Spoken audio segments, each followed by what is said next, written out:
दीप्ति अग्रवाल जी। राधे राधे महाराज जी।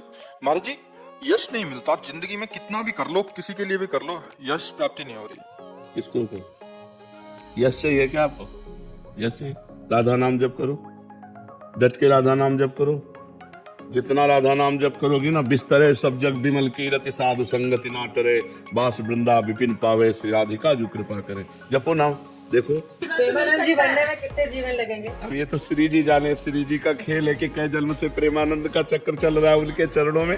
पर हम ये जरूर जानते हैं, यदि विशुद्ध कीर्ति चाहनी है तो भगवान के नाम में प्रीति कर लो। बिस्तरे सब जग बिमल कीरति साधु संगति ना टरे, बास वृंदा विपिन पावे श्री राधिका जो कृपा। आप समझते हो कि कुछ 10-5 रुपया के केला दान करके हम यश कीर्ति प्राप्त कर ले, तो ऐसे नहीं होना है। जब डट के तपस्या की जाती है और भजन होता है तब हम चाहते नहीं है, हमने चाह नहीं की। ये YouTube में डालना कीर्ति के लिए डालना नहीं हुआ। हमारा इतना सख्त शासन था हितधाम में शुरुआत में कि आप मोबाइल से भी टेप नहीं कर सकते। बोले महाराज जी, बात है कि आप जो बोलते हैं उसे जब हम कई बार सुनते हैं तो विशेष लाभ प्राप्त होता है। तो हम कहा अगर लाभ प्राप्त हो रहा है तो फिर छूट है। और ये YouTube में इसलिए डालने लगे कि लोगों को लाभ मिले। तो भगवान की कृपा से आज हमारे नवयुवक भाई काफी मात्रा में अपने स्वभाव को, अपने आदतों को छोड़कर गंदी आदतों को अच्छी आदतों में, तो इसका बड़ा लाभ मिला कि आज हमारे भारत में, आज हमारे विश्व में आध्यात्मिक सुधार शुरू हो रहा है, आध्यात्मिक परिवर्तन हो रहा है। कुछ ना, अगर 100 में 1 भी सुधर जाए तो यहाँ बैठे बैठे बात कर रहे हैं, बहुत बड़ा लाभ है, बहुत बड़ा लाभ है। तो ये जो हम यश कीर्ति के लिए नहीं, हम तो भगवत यश जाए लोगों के कानों में, इसलिए शुरू किया था। करे करावे आप सब जने बढ़ाई दें, श्री किशोरी जी को ये जैसे। तो अगर यश चाहिए तो किशोरी जी से मिलो। बिना किशोरी जी को, किशोरी जी के अधीन है लालजू, और लालजू का समस्त ब्रह्मांड है। जाके अधीन सदा ही सांवरो या ब्रज को सिरताज, हमारे माई श्यामाजू को रात लालन तेरे याधीन, सुनरी सखी हो सांच कहत हो, तू जल है ये मीन, तू जल है ये मीन, लालन तेरे ही याद हो, तेरे ही रस बस श्याम सुंदर वर, जाचत है ज्यों दीन, लालन तेरे ही याद है। यदि राधा राधा राधा राधा तो लाडली जी का कृपा प्रसाद बढ़ेगा, यश हो जाएगा। ठीक है ना, इस जन्म में सही तो अगले जन्म में सही, पर खूब नाम जप करो तो मंगल होगा जी।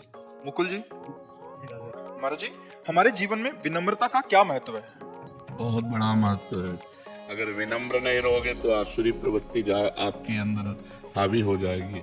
आसुरी प्रवृत्ति हावी हो जाएगी तो बहुत बड़े दोष प्रकट हो जाएंगे, हमारी दुर्गति करवा सकती है। इसलिए विनम्रता तो आवश्यक ही है। और ये विद्या का जो अध्ययन किया जाता है, ये विनम्रता ही सिखाती। विद्या विनयम ददाती। जो आधुनिक विद्या पढ़ करके आज उद्दंड हो रहे हैं, ये विद्या नहीं, अविद्या है। वास्तविक विद्या तो वही है जो कम से कम माता पिता के चरणों में झुकना, गुरुजनों के चरणों में झुकना। जिससे बात करो तो आदमी सोचे कि हमने किसी आदमी से बात की है। बात करें तो जिससे देखो उद्दंडता, अहंकार भरा बर्ताव, ये सब आसुरी प्रवृत्तियां बढ़ रही हैं। बिना विनय के तो जीवन, मनुष्य जीवन फिर असुर जीवन है। विनय ही नहीं है तो फिर जीवन क्या है, वो असुर जीवन है। इसलिए विनय का तो बहुत बड़ा महत्व है। और विद्या विनय ददाती, वही विद्या है जो विनयी बना दे, जो हमें सौम्य गंभीर बना दे, मृदुभाषी बना दे, परोपकारी बना दे, भगवत चिंतन वाला बना दे, तब तो जीवन सार्थक है। अनंत कुमार गुप्ता जी, जबलपुर। महाराज जी, आपके चरणों में कोटि कोटि प्रणाम। गुरुदेव, खुद को भूलकर इष्टाकार वृत्ति में चित्त की दशा कैसे होगी? महाराज निरंतर नाम जप, जब हर पल बार बार जहां मन जाए वहां से हटा करके नाम में लगाना, बार बार जहां मन जाए वहीं प्रभु को देखना। जिस वस्तु, व्यक्ति, स्थान में जहां मन जाए वहीं प्रभु को देख। इष्टाकार करना है ना, तो जहां जहां मन, जब ये सृष्टि नहीं थी तो भगवान थे, जब ये सृष्टि नहीं रहेगी तो भगवान रहेंगे। तो बीच में कौन है? भगवान ही है। जब गहना नहीं बना था तब सोना था, जब गहना बिगड़ जाएगा तब सोना रहेगा। तो बीच में गहनों के रूप में क्या है? सोना ही तो है। ऐसे ही स्त्री पुरुष नाम रूप है, लेकिन वो परमात्मा है। तो भजन करते समय हमारा जहां मन जाए वहां से हटाकर भजन में लगाना, या जहां मन जाए जिस स्त्री पुरुष जड़ चैतन्य वस्तु व्यक्ति स्थान पर परिस्थिति घटना सबको भगवान में देखना, तो हमारी वृत्ति भगवदाकार होती जाएगी। अधिक से अधिक भगवान का चिंतन, संसार का चिंतन छूटना, उतना ही भगवदाकार होना। और जब संपूर्ण चिंतन छूट जाना तो दर्पिता अखिलाचारिता तद स्मरणेन परम व्याकुलते थी। समस्त आचरण भगवान को समर्पित, एक क्षण के लिए भी विस्मरण होने में परम व्याकुलता पैदा हो जाए, तब भगवदाकार वृत्ति हो जाएगी। पर अभ्यास बहुत जोर का, ये सातु दीर्घ काल निरंतर सत्कार सेवितो दृढ़ भूमि, दीर्घ काल सत्कार पूर्वक निरंतर भजन किया जाए तब वो दृढ़ भूमि तैयार हो जाती है। हर समय नामाकार वृत्ति चलती है। जब नाम में वृत्ति हो जाती है तब उसमें रूप छाता है। देखिए रूप नामाधीना, और जहां रूप छाया तो भगवदाकार वृत्ति हो जाती है। भगवान का रूप ऐसा है कि एक बार जो देख ले तो फिर और कुछ देखने लायक नहीं रहता, वो उसी प्रेम में मतवाला हो जाता है। रूप छके घूमत रहे तन को तनिक न भान, नारायण दृग जल बह यह प्रेम पहचान। बार बार आंसू निकल रहे हैं, बार बार भगवान के चिंतन में विकल है, और कुछ याद है और कछु न सुहाए तिनको, जुगल सेवा सुख पगी, केवल प्रिया प्रीतम, और कुछ अच्छा ही नहीं लगता। जब सर्वोत्तम रूप देखने को मिल जाता है, सर्वोत्तम आनंद मिल जाता है, आत्यंतिक सुख मिल जाता है, तो इन क्षणिक नाशवान भोगों की तरफ या नाशवान रूपों की तरफ मन जाएगा ही क्यों? तब वो भगवदाकार वृत्ति हो जाती है। पुनीत कुमार शर्मा जी, राधे राधे महाराज जी। महाराज जी, मन की शांति के लिए कोई आप मंत्र बता सकते हैं? राधा राधा, सब जगह खूब सेवा सत्कार भजन साधना करने के बाद राधा। पूज्यपाद भाईजी हनुमान प्रसाद पोद्दार जी के पास बाबा राधा, अंतिम स्थिति राधा। अगर पकड़ पाओ तो पकड़ लो, नहीं तो फिर राम कृष्ण हरि भगवान के विविध नाम है, जो नाम प्रिय लगे सो नाम जप करो। सब नामों में समान सामर्थ्य है, सब नामों में उद्धारक शक्ति समान रूप से है, लेकिन हमसे पूछोगे तो हमारा प्राण धन जीवन राधा नाम है।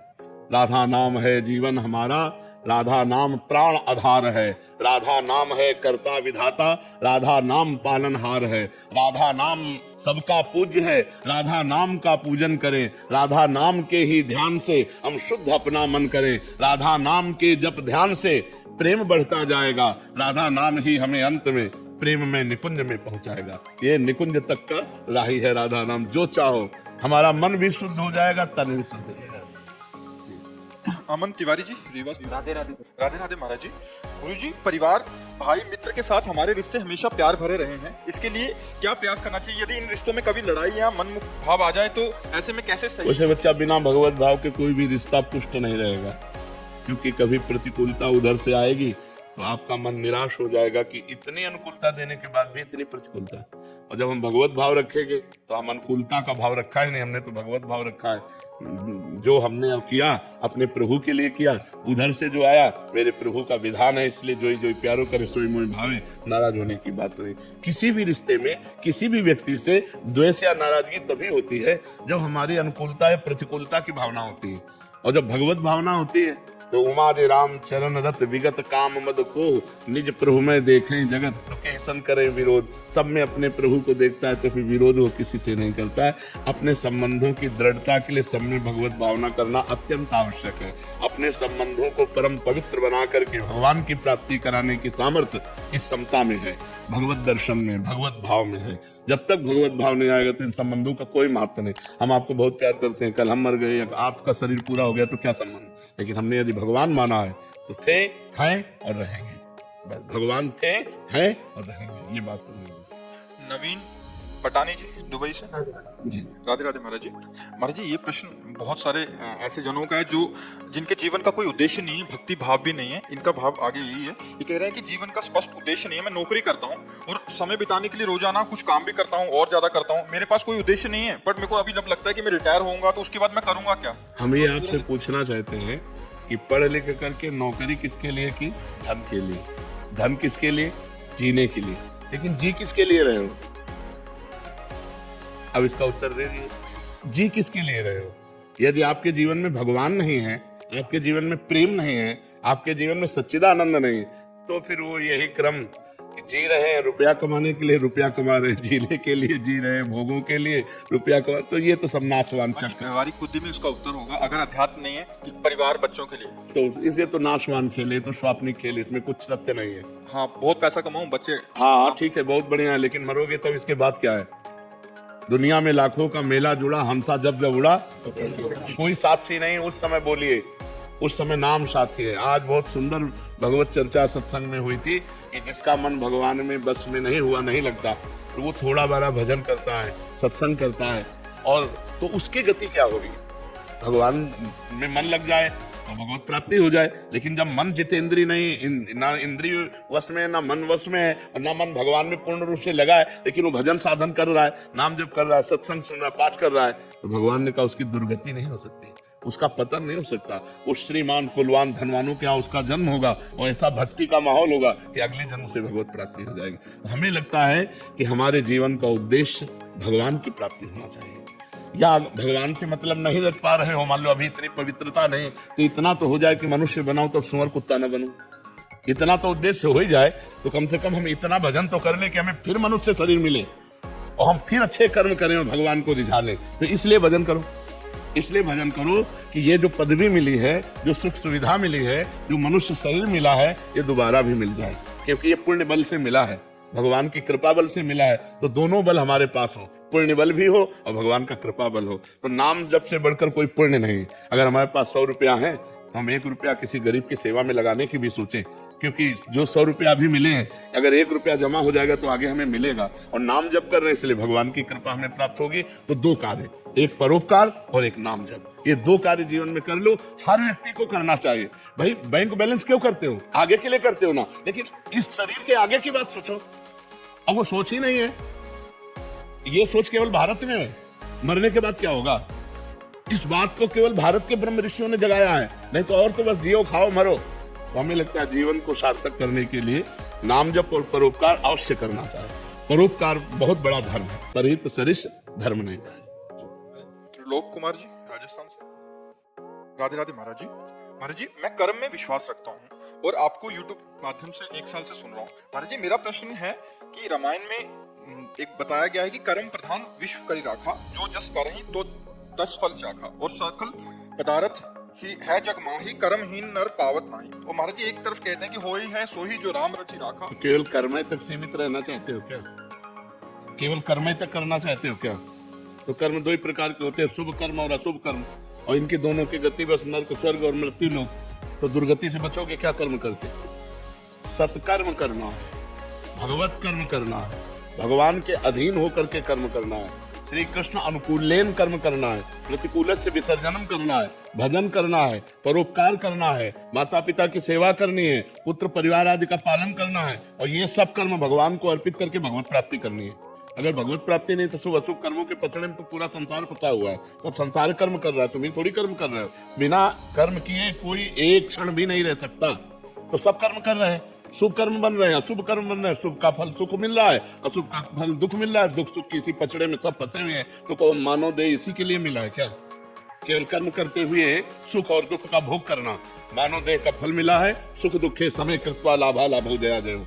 सुख दुख में समान भाव करते हुए, लाभ अलाभ में, जय पराजय में समान भाव करते हुए परमात्मा प्राप्ति करने के लिए, परमात्मा प्राप्ति करने के लिए शुभ अशुभ दोनों कर्मों का नाश करना होता है। शुभ अशुभ दुर्ग विध्वंस बल तब जयति जयति जग उच्चरे। शुभ अशुभ दोनों कर्मों का जब नाश होगा तब भगवत प्राप्ति होगी। अभी आता है, ये कला आती है दोनों कर्मों का नाश करने की। वो है हुई है सोई जो राम रचि राखा, को करी तर्क बढ़ावे साका। वही होता है जो भगवान ने रच रखा है। तो अब भगवान ने हमें मानव देह रच रखा है, भगवान के हम अंश है। अब हम भगवान का भजन करके शुभ अशुभ का नाश करके भगवत प्राप्ति करेंगे। कर्मों के क्या, कर्म तो सब जीव कर रहे हैं, कौन सा ऐसा जो कर्म विहीन हो? कुछ पाप कर्म हो रहे हैं, कुछ पुण्य कर्म हो रहे हैं, लेकिन कर्मों के ऊपर जो उठे तब तो बात बने। मनुष्य जीवन केवल कर्मों में ही फंसे रहने के लिए थोड़ी है। कर्म समर्पण करके कर्म योग करने के लिए, कर्म योग के द्वारा भगवत प्राप्ति करो, भक्ति योग के द्वारा भगवत प्राप्ति करो, ज्ञान योग के द्वारा भगवत प्राप्ति। ये योग प्राप्त करने के लिए मानव जीवन है। समझ पा रहे हो आप? हरेंद्र सिंह जी, राधे राधे महाराज जी। महाराज जी, मैं एक फौजी हूँ, वर्तमान में आपातकालीन सेवाएं जो होती हैं उसमें कार्यरत हूँ। देश व विदेश की प्राकृतिक आपदाओं में अपना कार्य करता हूँ। महाराज जी, गुरुजी, मुझे भक्ति का भाव बिल्कुल नहीं था, परंतु सोशल साइट पे आपकी वीडियो देखकर भक्ति भाव आ गया। जब भी आपकी वीडियो देखता हूँ तो आंखें नम हो जाती हैं। महाराज जी, ये किस दशा को दर्शाता है? सात्विक प्रवृत्ति को, कि आपका हृदय सतोगुण से युक्त होकर पवित्र हो रहा है।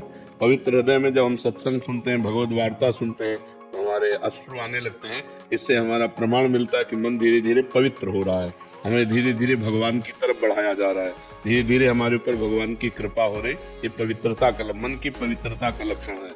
गदगद सुर नैना सजल दंपति रसुरय भीन, ईगत वृंदा विपिन में फिरे प्रेम तल्लीन। तो तुम अनु वृंदावन के लिए कह रहे, और आप कहीं भी हो, भगवान की बात सुनकर, भगवान का नाम सुनकर, भगवान की याद में आंसू आना परम पवित्रता का लक्षण है, भगवान की कृपा का लक्षण है। छवि शर्मा जी नोएडा से। राधा वल्लभ श्री हरिवंश महाराज जी।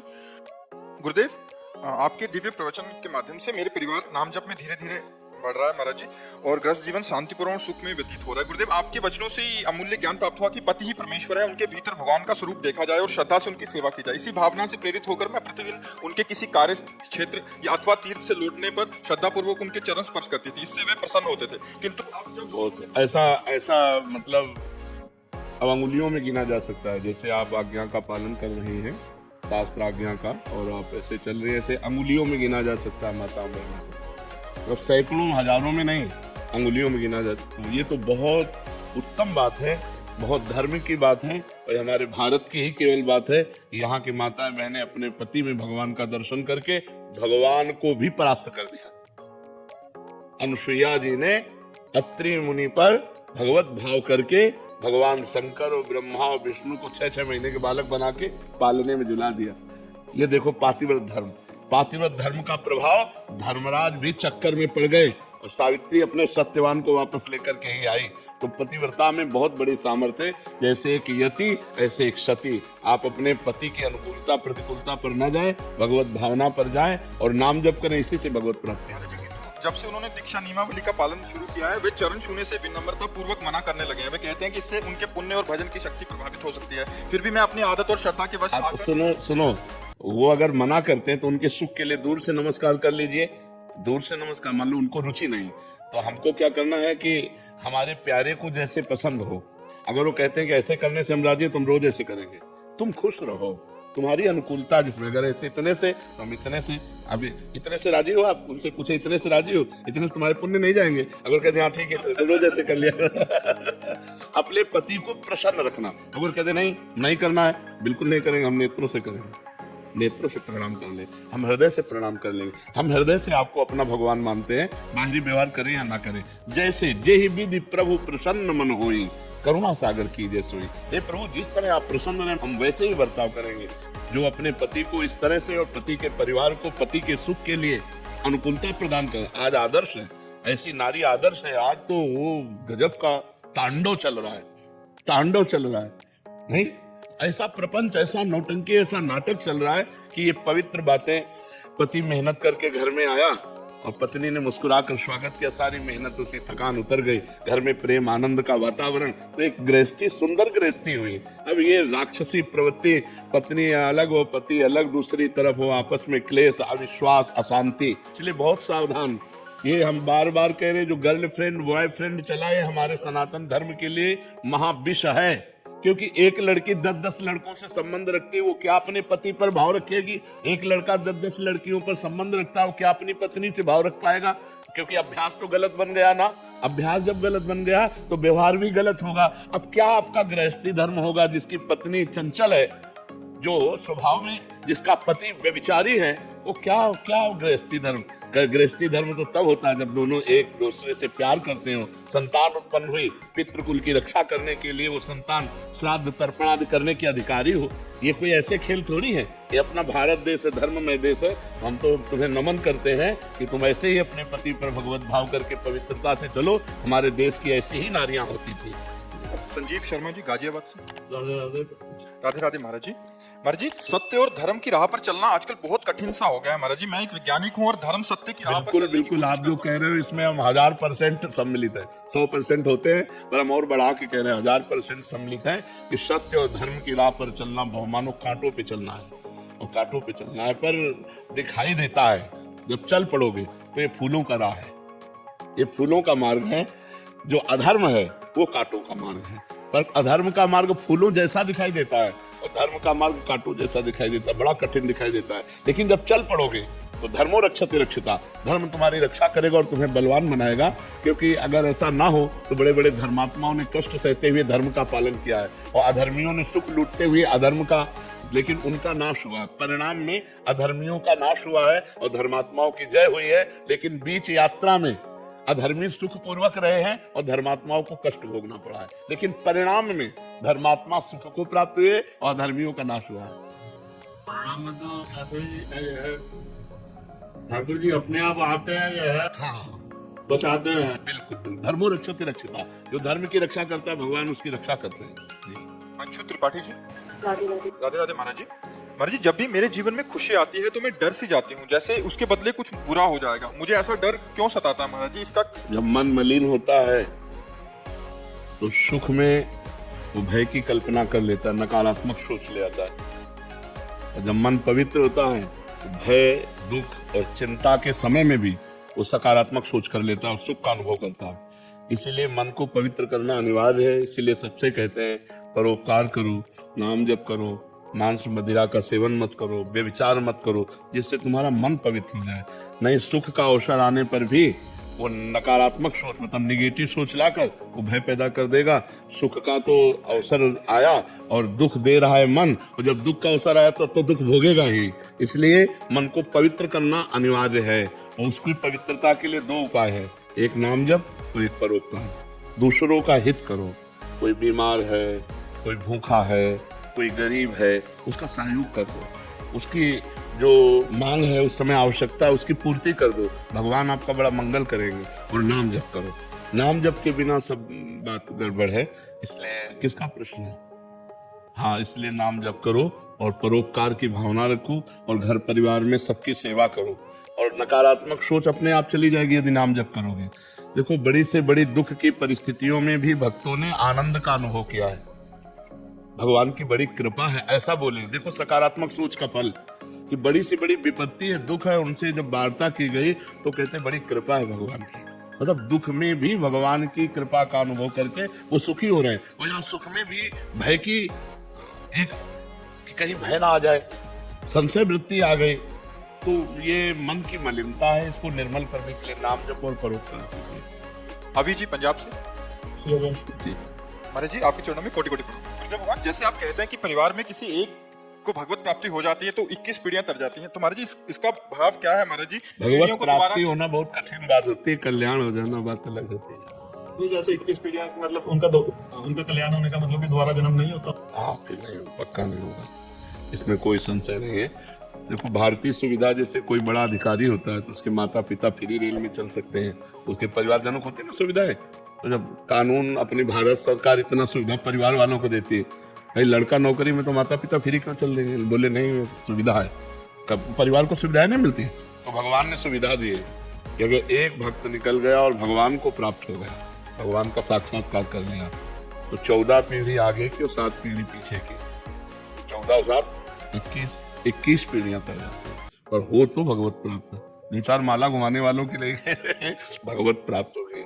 तो अगर उसके कुल में हो गया तो 17 लोकांतार्यत, उतर जाता है, लोगों को उतार देता है। बड़ी बात होती है। कुलम पवित्रम जननी कृतार्था, शास्त्र कहते हैं वो कुल पर सो कुल धन्य उमासुन जगत पूज्य सुपनीत, श्री रघुवीर परायण जे जन उपज विनीत। भगवान का विनय संपन्न भक्त जो पैदा हुआ भगवत सागर, वो कुल जगत पूज्य हो जाता है। अहोबत सुपचतो गरियान यज्ञ भाग्य वर्तते नाम तुभ्यम। वो चाहे चांडाल क्यों ना हो, नीच सुपच क्यों ना हो, अगर जिसकी जिह्वा पे भगवान का नाम आ गया और भगवान का निरंतर नाम जप कर रहा है, वो जगत पूज्य गरियान, वो जगत में सबसे श्रेष्ठ है। नाम प्रसंग कहे तो उपदेश जाया, धर्म धन्य सो देश, धन्य सो कुल जय जन्म भयो, धन्य सो तात, धन्य सो माय, संतत सकल सुनो चितलाय, श्री हरिवंश प्रताप जस। नाम जप करने वाला बालक जिसके, तो वो देश धन्य, वो कुल धन्य, वो माता धन्य, वो पिता धन्य, धन्य धन्य हो जाते हैं। लेकिन असली भक्त भगवान का पैदा हो जिसके कुल में, उसके लिए लिखा हुआ है कुलम पवित्रम जननी कृतार्था। हाँ जी। रेणु जी मथुरा से। राधे राधे महाराज जी कि मैं पतिव्रत धर्म का पालन करते हुए अखंड सुहाग की कामना हेतु अगर नाम जप या पूजा पाठ करूं तो क्या मुझे भगवत प्राप्ति हो जाएगी? बिल्कुल हो जाएगी, बिल्कुल हो जाएगी, बिल्कुल हो जाएगी। और भगवान आपके पति की आयु की रक्षा भी करेंगे, क्योंकि भजन में बड़ा बल है, तपस्या में बड़ा बल है, संयम में बड़ा बल है। महाराज जी, इनका एक और प्रश्न है। महाराज जी, माताएं बहनें जो घूंघट करती हैं, क्या इसकी कोई धार्मिक मान्यता है? पवित्र आचरणों में, पवित्र आचरणों के लिए ये ग्रामीण मान्यता है, धार्मिक या शास्त्रीय मान्यता नहीं है। ये जो घूंघट है, इसलिए कहा जाता है कि हम रूप दर्शन न करावें और न सहसा किसी के करें। नारी की पवित्रता का बहुत बड़ा उसमें, अब आजकल तो ये सब देखने को नहीं मिलता, लेकिन गाँव में बूढ़ी माताएं अब भी इतना डालेंगी। अच्छा, घर में जैसे बूढ़े कोई जाते थे तो दादा आ गए सब घूंघट करके, आज भी है, गाँव में है था ना। हाँ, तो देखो कितनी पवित्रता थी। कि पूज्य जन जो है वो ऐसे सावधान करके जाते थे कि माताएं बहनें यदि असावधान हो तो सावधान हो जाए, कि हम उनके अंग भी ना देखें, उनका चेहरा भी ना। गांव में तो ऐसा होता था कि मरने के बाद जब परवाह करने जाते तब कहते थे यार तुम्हारी बहू को तो हमने आज देखा है, नहीं तो। और देखो ये मर्यादा पुरुषोत्तम भगवान श्री राम के समय में भी था। जिस समय सीता जी के शीश फूल आदि जो है वो लक्ष्मण जी को दिखाए कि सीता जी के आभूषण है, किसकिंधा में जब सुग्रीव ने दिए कि विमान के ऊपर से सीता जी, तो उनका प्रभु यदि माता के चरणों के कोई आभूषण होते, देवर है कि माता के चरणों के आभूषण होते तो मैं बता सकता था। हमने कभी माता को ऐसे नहीं देखा, ऐसे चरणों की तरफ। मतलब छोटा भाई बड़े भाई की पत्नी को मां समझता था और बड़ा भाई छोटे भाई की पत्नी को बेटी के समान समझता था। आज हम ऐसे राक्षस पैदा होते चले जा रहे कि अपने बच्चों के साथ ही दुष्कर्म करने के लिए तैयार हैं, फिर बहु बेटियां और सब।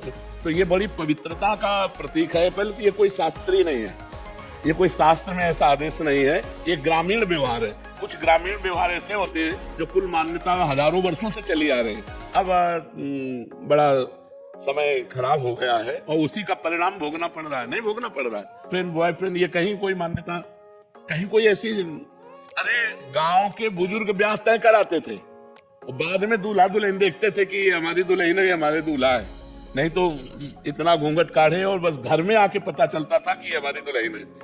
और आजकल तो मतलब लिव इन रिलेशन के बाद ब्याह होते हैं, नहीं होते। तो क्या मतलब पवित्रता रह गई? क्या पहले ब्याह करके आते थे तो दुल्हन दूल्हा नहीं मिलते थे, पूरे गांव के देवी देवता पूजते थे बुजुर्ग और खवा पिया के सबके आशीर्वाद लेके फिर वो गृहस्थी धर्म में जाते थे। महाराज जी, घर गृहस्थी का एक और प्रश्न है। महाराज जी, आप कह रहे हैं कि आप अपने माता पिता को बहुत प्यार करते हैं और संसार से सबसे ऊपर समझते हैं, परंतु मैं अपनी पत्नी से भी बहुत प्यार करता हूं, परंतु पत्नी और माता पिता में अच्छी सुलह नहीं है। महाराज जी, इस स्थिति में मैं कैसे दोनों का प्राथमिकता माता पिता की रखनी है, क्योंकि अर्धांगिनी अपना ही अंग है और हमें प्रकट करने वाले माता पिता हैं। तो अर्धांगिनी को इतना कि आप हमारे माता पिता की सेवा ना करें, मानते हैं, लेकिन आप हमें नहीं रोक सकते। हम आपकी सुविधा, आपकी अनुकूलता आपको देंगे, लेकिन आप हमारे माता पिता की सेवा में अगर तनिक भी विरोध करते हैं तो हमारे आपके संबंध में विरोध हो जाएगा। माता पिता का त्याग नहीं कर सकते, ये जरूर आपने होना चाहिए। अगर ये नहीं तो जो अपने माता पिता का त्याग कर दे पत्नी के कहने पर, फिर क्या है? धर्म में वीरता नहीं रही। ऐसा नहीं होना चाहिए। जो लड़की इस तरह की मतलब व्यवहार वाली हो कि आप हमसे प्यार करते हो, आप तो आप अपने माता पिता का त्याग कर दो, तो उसे कह देना चाहिए कि तैयार रहना, त्याग के लिए तैयार रहना। जिस दिन हमारे माता पिता की सेवा में व्यवधान उपस्थित कर दोगे उसी दिन हमारे आपके बीच में संबंध विच्छेद हो जाएगा। और अगर आप हमारे माता पिता की सेवा करती हो तो हम आपको प्राणों से अधिक प्यार करेंगे, नहीं करती हो तो आपको अधिकार देंगे, लेकिन आप हमारे को सेवा में जाने से नहीं रोक सकती हो। इतना जरूर रहना चाहिए। माता पिता भगवान का स्वरूप है और पुत्र का पूरा अधिकार है माता पिता की सेवा करने का। तो ध्यान रखना, अवश्य में भोक्तव्यम कृतम कर्म शुभाशुभम, जो जैसे कर्म करेगा वैसा फल देगा भगवान, भोगना पड़ेगा, इसलिए बहुत सावधान। तो कभी चूक मत कर देना पत्नी के चक्कर में आकर अपने बूढ़े माता पिता को मारना पीटना या घर से निकाल देना, ऐसे कोई आचरण मत करना। पत्नी से को तुम करो या ना करो, हम तुम पर दबाव नहीं डालते, लेकिन आप हम पर दबाव नहीं डाल सकते कि माता पिता की सेवा से वंचित हो। माता पिता ही महाराज जी थोड़े से अलग व्यवहार के हों, वो बहुत गलत व्यवहार करें। हाँ, तो उनको चाहिए, माता पिता को चाहिए कि बुढ़ापा आ रहा है, ज्यादा अगर उद्दंडता करेंगे तो दुर्गति को प्राप्त हो जाएंगे। बहू बेटा को अपना बेटा और अपनी बेटी के समान चाहिए। थोड़ा प्यार का व्यवहार करें जिससे कम से कम उनको चाय और नाश्ता मिल जाए। अगर माता पिता करने लायक है और वो बहू बेटा से सेवा नहीं कराते हैं, बहू बेटा से ईर्ष्या करते हैं, तो बेटे को चाहिए कि दूर से देखता रहे, उनकी सेवा में भले न जाए। लेकिन जिस दिन वो ऐसी स्थिति को प्राप्त हो कि वो अपनी सेवा करने लायक ना हो, उस दिन वो गाली दे तो भी उनकी सेवा करनी चाहिए। माता पिता की तो भी सेवा करनी चाहिए, क्योंकि वो बुजुर्ग हैं, उनका दिमाग स्थिति 60-70 के बाद जो है मानसिक स्थिति बिगड़ जाती है। अगर वो गाली देते हैं, वो निंदा करते हैं, तो हमें ये बात नहीं माननी, हमें उनकी सेवा करनी है। और अगर वो स्वस्थ है, अपने आप सेवा कर लेते हैं, खा पी रहे हैं, तो दूर से देखता रहे, खा पी रहे, आनंद से है, कोई बात नहीं। अगर 2-3 बेटा है महाराज जी, हाँ, तो उनमें से सब बेटाओं को चाहिए कि अपने माता पिता की सेवा के लिए अगर हिस्सेदारी ले ले, तीनों क्रम बाई क्रम सेवा करें। अगर तीनों में से ना करे तो एक तो तैयार हो जाए। यार, बूढ़े माता पिता खवाने से क्या कमी होती है? दाता तो भगवान है, खूब अच्छे से देते हैं। जो माता पिता की सेवा करता है उस पर भगवान प्रसन्न हो जाते हैं, क्योंकि भगवान ने धर्म से प्रसन्न होते हैं। देखो, पुंडरीक जी अपने माता पिता की सेवा करते थे तो विट्ठल भगवान स्वयं दर्शन देने के लिए महाराष्ट्र में आए थे कि नहीं आए थे? तो माता पिता की सेवा करने वाले को भगवत प्राप्ति निश्चित होती है। कमलेश जी राजस्थान से, श्रीराज महाराज जी, महाराज जी आप कह रहे हैं कि आपके शरीर के पति जो कश्मीर में सीआरपीएफ में देश की सेवा में नियुक्त थे, अचानक हार्ट अटैक आने से शरीर छोड़ गए ड्यूटी पर। महाराज जी इनका भाव यह है कि जो सैनिक वीर गति को प्राप्त होता है युद्ध के दौरान, वो एक सैनिक है। एक है कि ड्यूटी के दौरान आकस्मिक कोई ऐसी घटना हुई, उसके दौरान अगर उनका शरीर पूरा हो जाता तो दोनों की गति में फर्क हो जाएगा। फर्क हो जाएगा, क्योंकि युद्ध में वीर गति को प्राप्त हुआ स्वर्ग जाएगा। और ये अब अंतिम समय क्या चिंतन था उसका परिणाम मिलेगा। अंतिम समय जैसा चिंतन होगा उसके अनुसार उसकी गति होगी, लेकिन उसकी गति चिंतन के अनुसार नहीं होगी, क्योंकि वो युद्ध कर रहा है, अपने देश के लिए, राष्ट्र के लिए प्राण समर्पित किए है, तो उसे स्वर्ग की प्राप्ति होगी। और अगर अंतिम समय उनका भगवान का चिंतन है तो भगवत प्राप्ति, अगर संसार का चिंतन है तो संसार की प्राप्ति। अंतः मति शो गति, सबके लिए सिद्धांत ये है। लेकिन दो सिद्धांत जैसे धाम, काशी, इसमें मरोगे तो मोक्ष और भगवत प्राप्ति होगी, पक्का तुम्हारे चिंतन से मतलब नहीं है। युद्ध भूमि में मरोगे स्वर्ग की प्राप्ति होगी, तुम्हारे चिंतन से मतलब नहीं है। लेकिन अन्य फिर आपका चिंतन अपने पति की उन्नति के लिए, आत्मोन्नति। हाँ, वो श्रीमद् भागवत का सप्ताह पारायण, भगवान नाम कीर्तन, तो भगवान नाम जप करके अपने पति के नाम संकल्प करें तो उनका मंगल होगा, उनका कल्याण। जी एक प्रश्न और है कि उस दिन एकादशी थी महाराज जी, तो मैं बहुत दिन से एकादशी कर रही थी, तो किसी ने बोला पंडित ने कि आप एकादशी आपकी चली गई, छूट गई, क्या उद्यापन कर सकते हैं, और नहीं आप है ना एकादशी कर सकते, तो महाराज इसके लिए आप नहीं, एकादशी व्रत रही है आप। उस दिन एकादशी थी महाराज जी, उस दिन उनका ऐसे हुआ था। तो क्या हुआ, एकादशी को करोड़ों लोग मरते हैं, नहीं मानते? करोड़ों अरबों लोग मरते हैं, अरबों लोग जन्मते हैं, ये तो जन्म मरण का चक्कर चल रहा है। उससे क्या, एकादशी व्रत तो मंगल के लिए रह रही, भगवान की प्रसन्नता के लिए रह रही। जरूर रहो आप एकादशी रख सकते हो महाराज जी, उद्यापन भी कर सकते हो। हाँ बिल्कुल भी रख सकते हो, उद्यापन भी कर सकते हो। जी एक समाधान और दे दीजिए महाराज जी। क्या होता है, एक बहुत बड़ी मान्यता चली आ रही है कि जैसे कृष्ण जन्माष्टमी है, उस दिन परिवार में दूर दूर तक भी कोई अगर मृतक होता है, हमारे मृत्यु को प्राप्त होता है, तो उस दिन आज से लेके जब तक उस दिन कोई नया बच्चा जन्म नहीं होगा तब तक कोई भी यहाँ उत्सव के रूप में उसको मनाए। अरे ये सब संसारिकता है, ये घोर संसार। अधिक मान्यता तो नहीं है। नहीं नहीं नहीं नहीं, घोर संसारिकता है, ऐसा नहीं है। गांव का गांव महाराज जी ऐसे कि वो उधर गया, गांव में क्या, सब जगह ऐसी मान्यता है, वो गांव की मान्यताएं है तो सब, लेकिन ये शास्त्र प्रमाणित नहीं है। उस समय हम भगवान का मंगलमय यशोगान करते हुए, नाम कीर्तन करते हुए, हम वो सब नहीं करते, भोज भंडारा जो कृष्ण जन्माष्टमी करते, लेकिन नाम कीर्तन, भगवान की कथा वार्ता, उस जीव का भी कल्याण होगा, उस जीव का भी मंगल होगा। और अगली कृष्ण जन्माष्टमी से फिर वैसे शुरू कर देते हैं। ऐसे तो मरते ही रहेंगे, तो फिर सब त्योहार बंद हो जाएंगे, सब उत्सव बंद हो जाएंगे, सब भजन बंद हो जाएगा। ऐसे एक जने आए थे कहते 4-5 त्योहार ऐसे बंद पड़े हैं, शिवरात्रि बंद पड़ा है हमारा। नहीं नहीं कोई उस दिन पैदा होगा तो नहीं नहीं, अच्छा अब जब तक कृष्ण जन्माष्टमी को पैदा नहीं होगा तब तक कृष्ण जन्माष्टमी, नहीं ऐसा तो ले ले। यही मानता है। अच्छा पैदा होने अभी वो त्योहार उठा हुआ माना है। पैदा होने में भी लड़का अगर पैदा होता है तब ये मान्यता। अरे लड़का यार ले भाई, गौ माता को बछड़ा भी हो तब भी मान्यता है कि मतलब उस दिन पैदा हो जाएगा। अरे ऐसा सब कुछ नहीं है। महाराज जी ये मतलब ऐसा कुछ नहीं है। नहीं नहीं, शास्त्र हम प्रमाणित कर सकते हैं ना उस दिन, अगले साल से उस साल तो भले उस दिन तो जैसे आज हमारे यहाँ मतलब शोक हो गया, अब कोई मर गया, अब हम वो उत्सव बढ़ावा तो नहीं करेंगे जो करना था, लेकिन नाम कीर्तन, भगवान की कथा करेंगे और शांति से 13 दिन तक शोक मनाते हैं। तो 13 दिन के बाद अब अगली जब जन्माष्टमी आएगी तो उसको मनाएंगे उत्सव। उसमें नहीं है कि कोई गाय का बछड़ा पैदा हो या लड़का पैदा हो, और परिवार में पैदा ना हो तो कृष्ण जन्माष्टमी ना हो, तो ऐसा नहीं है। नहीं, परिवार में मर गया, ताऊ के चाचा का वो भी मर गया तो हाँ मान लो परिवार में 500 लोग हैं और फिर तो पूरे साल सूत का ही चलता रहेगा। ऐसा नहीं है, ऐसा नहीं है, ऐसा नहीं। नहीं आपकी कृपा से नाम तो बहुत जरूरी चल रहा हूँ मेरा, बड़ी हद तक पहुँचो, नीचे ना पहुँचो। आ जाएगा। ये जो वाक इंद्रिय है ना, हाँ जब वाक इंद्रिय है ना, इससे जो वाचिक है, पहले उपांश और फिर कंठ, फिर छाती, फिर छाती में जब आ जाता है ना, छाती में चलने लगता है, जैसे दिल धड़क रहा है ना, ऐसे स्वाभाविक चलता है। फिर ये कैसे करूँगा, कैसे आऊँ? वो अपने आप आ जाएगा, आपको करना नहीं है। आपने बताइए ना, नेत्र में आ गया, नेत्र में कैसे आऊँ? देखो, परा, पश्यंती, मध्यमा, वैखरी। अगर वैखरी से जप नहीं हुआ तो मध्यमा में नहीं आएगा, मध्यमा से जप नहीं हुआ तो पश्यंती में नहीं आएगा, और पश्यंती में जप नहीं हुआ तो परा में नहीं आएगा। आप चिंता मत करो, क्रम है, चलते रहो, वो अपने आप आ जाएगा। ठीक है। राम राम नाना जी, ये बाबा का है, श्री राधा बाबा का, मैं हनुमान प्रसाद जी की नातिन हूँ। अच्छा हाँ, और ये राधे बाबा की पादुका अरे का है। और ये हनुमान प्रसाद पोद्दार जी के लिखे हुए खत हैं हाथ से। और ये वहाँ का रज है, ये बाबा के, आपको आशीर्वाद देना है आपको उनको। आशीर्वाद हम देना आपको है। डेली सुनते हैं। ये राधा बाबा ने मुझे मेरी शादी में दिया था। ये भाई जी के हाथ से लिखे हुए खत हैं। और मेरा नाम भी हनुमान प्रसाद जी पोदार ने ही रखा है, मेरा नाम राधा ही है। अच्छा, आपकी माँ का नाम क्या है? सुशीला। ये उनके हाथ से लिखे हुए खाते हैं सारे। ये बाबा के रज है। ये चंदन है राधे बाबा का। हाँ, ये राधे बाबा की ये राधे पादुका बाबा का है। चंदन है, ये राधे बाबा का चंदन है। ये वो ये उनके गमछा- वस्त्र हैं। गमछा जो रखते थे ये है सब।